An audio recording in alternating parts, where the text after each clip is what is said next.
lagi di Manhwa Kopi. Sebelum mulai alangkah baik ya pencet tombol like, subscribe, dan share ke semua grup kalian.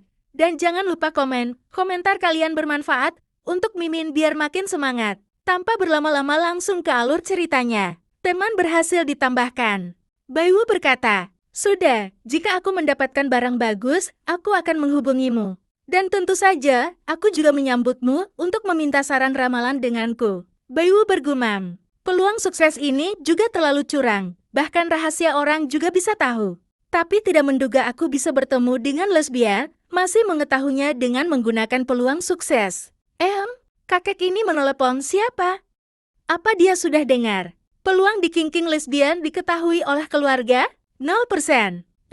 Maksudnya peluangnya sedang berubah. Dia adalah lesbian sudah ketahuan atau tidak ketahuan? Di situ, peluangnya terus meningkat tadinya 0%, 5%, 20%, dan terus meningkat. Tunggu, aku punya pemikiran yang berani apa mungkin?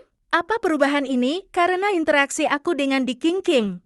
Sialan, si tua ini menghubungi keluarga dikingking untuk melaporkan masalah ini.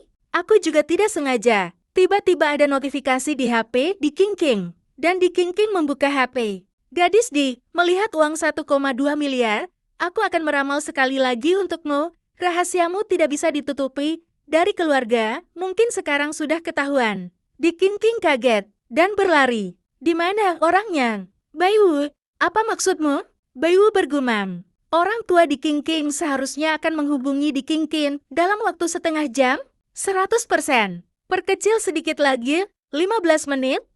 Apa 5 menit? Oke, dua-duanya 100%. Aku meramal lagi tadi, selamat untukmu, tidak lewat dari 5 menit, keluargamu akan mencarimu untuk berbicarakannya." Tiba-tiba ada telepon yang masuk di HP dikingking. Dikingking berkata, Ibu Dikingking berkata di telepon. "Kingking, kamu pulang dulu, ada hal yang ingin ibu dan ayahmu tanyakan padamu." Di situ teleponnya tiba-tiba dimatikan. Baiwu berkata, "Kelihatannya dia harus baik-baik menjelaskannya. Benar saja orang tua selamanya adalah penghalang untuk kebebasan berpacaran. Seperti aku sendirian meninggalkan rumah, dan juga memiliki peluang sukses di tangan. Itu semua adalah mantra penghalang untuk orang lain. Dunia sejak awal sudah berbeda. Hanya sayangnya bertemu dengan gadis cantik, tapi tidak bisa digoda." Tiba-tiba ada yang menelepon Baiwu. Baiwu langsung mengangkat telepon terus berkata, "Ibu, kenapa kamu tiba-tiba menelepon? Apa telah terjadi sesuatu? Apa kencan buta?" "Ibu, aku baru 20 tahun. Kamu lalu menyuruhku kencan buta?" "Aku tidak mau pergi kencan buta." Baiwu tetap tidak bisa membantah perintah ibu dan dia datang ke restoran. Karena sudah janjian. Bagaimana seorang pria gentleman dan bersikap sopan, lebih baik lebih awal datang. Pasti penggemar kakak cantik seperti ini, tidak sedikitkan apa masih perlu kencan buta. Tiba-tiba ada orang yang datang dan Baiwu menengok. Dan ada 2 orang gadis. Baiwu bergumam, "Bukankah ini dikingking? Kenapa dia juga datang? Apa jangan-jangan lawan kencan buta adalah pasangan dikingking? Apa mungkin keluargamu mengatur kencan buta juga adalah reaksi berantai karena aku membongkar dikingking? Satu meminta putus, satu ingin mempertahankan, plotnya sangat berlebihan." Gadis itu tiba-tiba melihat ke Baiwu dan menyingkirkan tangan dikingking. Dikingking langsung menatap ke Baiwu. Baiwu bergumam, tatapan gadis ini benar-benar ingin membunuh orang. Dan gadis itu mendatangi Baiwu dan berkata, "Kamu adalah Baiwu kan? Aku adalah Muhir, aku merasa kamu sangat baik. Ayo kita jadian." Di situ langsung sape karena kaget mendengar perkataan Muhir. Dan Baiwu juga langsung melongo. Dikingking berkata, "Kak Muhir." Baiwu berkata, "Ini terlalu rumit, kan? Apa kamu merasa tidak puas denganku?" Baiwu berkata, Tidak, kamu dari segala sisi sangat baik." Baiwu bergumam, "Hanya rasanya ini seperti jebakan wanita cantik." Muhir berkata di kupingnya, "Aku serius, tidak bercanda." Muhir langsung memeluk Baiwu. Baiwu bergumam, "Apa benar bukan jebakan dari wanita cantik?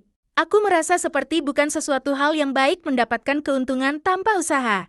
Tiba-tiba Muhir menatap Baiwu, dan Muhir langsung mencium Baiwu di depan dikingking. Di situ dikingking melihat Baiwu sama Muhir dan langsung termenung. Muhir berkata, "Ayo pergi." Baiwu berkata, Pergi kemana?" Muhir berkata, Pergi ke rumahku, bertemu ayah dan ibuku. Baiwu bergumam. Muhir kayaknya kelihatan terpaksa. Tapi dia menggunakanku sebagai perisai untuk membuat Di King menyerah sepenuh hati, kan? 100%. Walaupun aku juga sudah mendapat keuntungan, tapi dengan tidak jelas diatur olehnya, aku merasa sedikit tidak senang. Menatap Baiwu. Dan, kalau bukan aku punya peluang sukses, mana bisa tahu kalau dia adalah lesbian? Tidak mengatakan, apapun bukankah ini namanya penipuan? Muhir berkata, mau pergi atau tidak? Baiwu bergumam. Dia benar ingin membawaku bertemu orang tuanya. 100%. 100%? Dia serius? Baiwu bertanya ke sistem, apa tujuan dia mencari kekasih untuk dijadikan perisai. Dan dia juga mempertemukan aku sama orang tuanya untuk menghibur orang tuanya? 100%. Baiwu memanggil. Muhir, kenapa? Apa sudah mendapat keuntungan kamu ingin menyesalinya? Baiwu bergumam. Menyebalkan.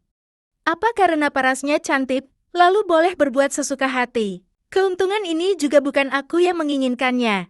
Tiba-tiba, Baiwu berkata, tidak, aku tidak menyesal. Baiwu bergumam. Apa-apaan ini? Aku masih belum setuju untuk pacaran dengannya, kan?